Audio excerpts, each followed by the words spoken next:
इस जजमेंट से पढ़ने के बाद एक तो ये प्रतीत हुआ, जिस समाज के बारे में आप फैसला लेने जा रहे हैं, क्या वो समाज इसमें पार्टी बनाए और समाज को सुनवाई का मौका मिला?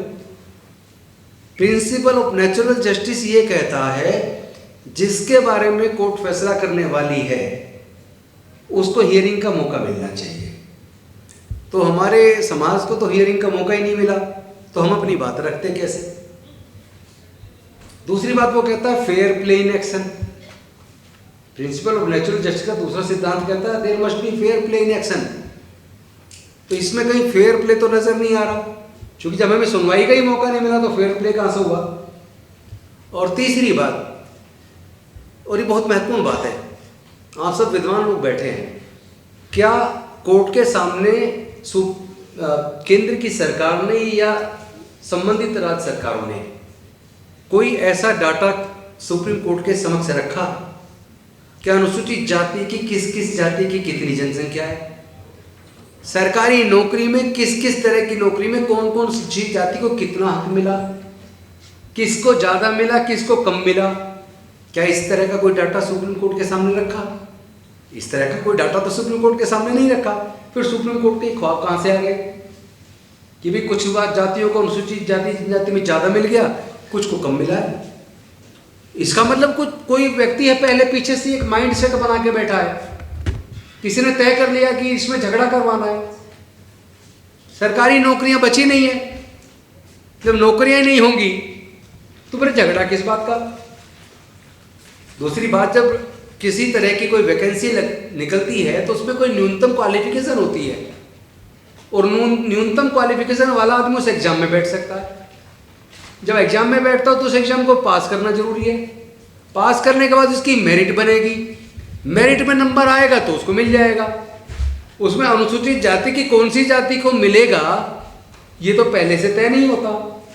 तो फिर ये कैसे कह दिया कि भाई कुछ जाति ज़्यादा फायदा उठा गई है, कुछ जाति पिछड़ गई है? तुम्हारे पास कोई डाटा भी नहीं है कौन सी पिछड़ गई, कौन सी को ज़्यादा मिल गया।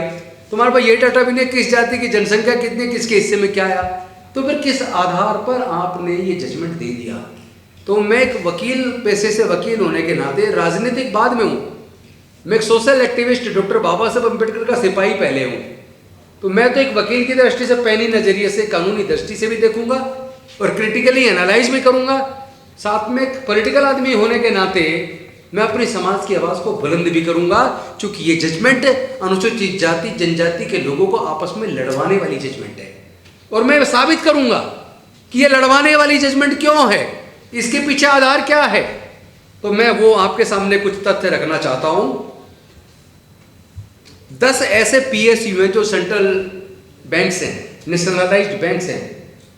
केवल 10 बैंक का बताऊंगा, वैसे तो 100 ऐसी गवर्नमेंट अंडरटेकिंग्स हैं जिसके अंदर अलग अलग तरह की वैकेंसीज हैं। जब सारा डाटा लेके बैठेंगे तो पता लगेगा हम सबके साथ केंद्र की सरकार ने बहुत बड़ा धोखा किया है। पहले मैं केवल 10 बैंक का बता दूं। भारत के 10 बड़े बैंक, उसके अंदर चीफ जनरल मैनेजर की 147 वैकेंसी है। 147 में से 135 वैकेंसी पे स्वर्ण जाति के लोग कब्जा किए हुए हैं। 147 में से 135 यानी 92% पे स्वर्ण जाति का कब्जा है, और 3 वैकेंसी पे केवल OBC है जो 2% बैठता है। 9 सीटों पे शेड्यूल कास्ट है जो 6% बैठता है, और शेड्यूल ट्राइब 0। शेड्यूल ट्राइब का तो उसमें कुछ भी नहीं है। और जनरल मैनेजर की 667 वैकेंसी है इन 10 PSUs के अंदर। इन 667 में से 588 पे स्वर्ण जाति के लोग काबिज हैं, यानी 88%। और उसके साथ 12 नौकरियों में OBC है जनरल मैनेजर जिसको 2% मिला है। 52 सीटों पर शेड्यूल कास्ट है जिसको 8% मिला है। 14 सीटों पे अनुसूचित जनजाति है जिसको 2% मिला है। तो अभी तो जो शेड्यूल्ड कास्ट का शेयर बनता है वो ही नहीं मिल रहा। फिर आप कैसे कह रहे हो कुछ ज्यादा ले गए, कुछ बिल्कुल पिछड़ गए? अरे ये शेड्यूल ट्राइब 0 है भाई। क्या सर्वोच्च न्यायालय के सामने ऐसे कोई तथ्य रखे किसी केंद्र सरकार ने या राज्य सरकार ने, या सुप्रीम कोर्ट ने स्यू मोटो कभी कोई इस तरह की जानकारी लेना चाहा, या केंद्र की सरकार ने कोई ऐसा डाटा उनके पास तो डाटा ऑलरेडी है, क्या इसके ऊपर कभी कोई बात बोली है? या राजनीति करेंगे, वोट की राजनीति के लिए हमें आपस में लड़वाएंगे? ये हमें सोचना है। अनुसूचित जाति जनजाति के लोगों को कौन लोग हैं जो हमें आपस में लड़वाना चाहते हैं। क्योंकि अभी और डाटा रखूंगा, आप चौंक जाएंगे। ये भी सुन लीजिए आप। हरियाणा के अंदर अनुसूचित जाति की जनसंख्या 64,38,950 है। 64,38,950। इसमें A group, B group, C group, D group. A group के अंदर 17 जाति ऐसी हैं जिसका आज तक एक भी आदमी ए ग्रुप की नौकरी में नहीं है। अनुसूचित जाति का 17 जातियां हैं, एक भी आदमी, 0, एक भी आदमी नहीं बना। बी ग्रुप में 12 जाति ऐसी हैं जिसका एक भी आदमी आज तक बी ग्रुप की नौकरी में नहीं है। सी ग्रुप में एक जाति ऐसी जिसका एक भी आदमी सी ग्रुप की नौकरी नहीं ले पाया। और डी ग्रुप में 4 जातियां ऐसी हैं, डी ग्रुप यानी चपड़ासी, 4th क्लास वाला जो एम्प्लॉयमेंट में 4 जाति ऐसी जिसका एक भी आदमी नौकरी में नहीं है। उनके बारे में कोई सोचेगा या नहीं सोचेगा? और अगर 147 चीफ जनरल मैनेजर में 135 जनरल कैटेगरी के 92% हैं, मैं पूछना चाहता हूं उसके लिए जो क्वालिफिकेशन चाहिए क्या अनुसूचित जाति के पास नहीं है? मैं ऐसे हजारों लोग दे सकता हूं जो चीफ जनरल मैनेजर की वैकेंसी के लिए मच मोर कॉम्पिटेंट। उन्हें मौका नहीं मिलेगा क्योंकि वहां का कब्जा है, जिसको चाहेंगे बनाएंगे आप। वहां तो आप रिजर्वेशन दे नहीं रहे, जहां हक मिलना चाहिए वहां हकमारी आप कर रहे हैं। और एक और चौंकाने वाला डाटा, टोटल सरकारी नौकरों को तनख्वाह पे केंद्र की सरकार, राज्य सरकारें 3% पैसा खर्च करती हैं। पूरे देश का 3% सरकारी नौकरों की तनख्वाह पे जाता है।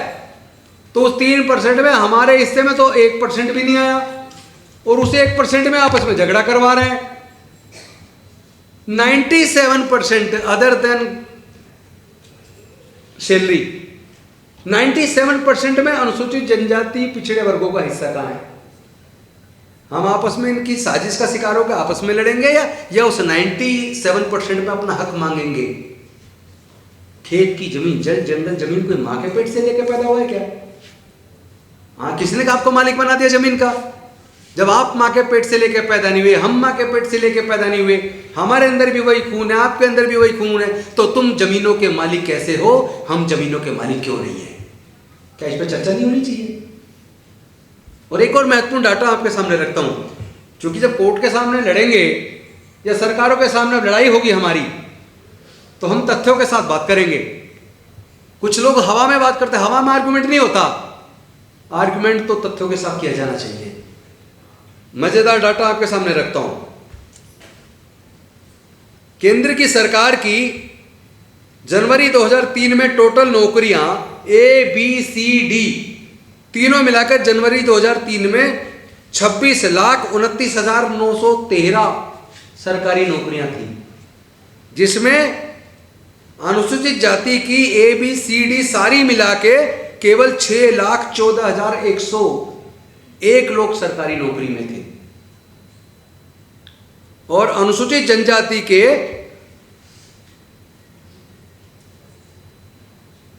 66 बता दूं आपको, अनुसूचित जाति के 6,14,101, अनुसूचित जनजाति के 2,16,950 ए, बी, सी, डी सारे ग्रुप की नौकरी में केंद्र सरकार की। और अदर्स, ओबीसी का डाटा उस वक्त नहीं था, ओबीसी का एनए लिखा हुआ है। अदर्स लोग थे 26,64,425, 75.5% पे कब्जा अदर्स का। और SC, ST, ओबीसी सारे जोड़ लो तो 24.5% पे शिफ्ट आ गई। तो हकमारी कौन कर रहा है? कौन जवाब देगा इसका? लेकिन ये जो डाटा मैं बता रहा हूं ये 2003 का है। अब मैं बताता हूं जनवरी 2021 का डाटा।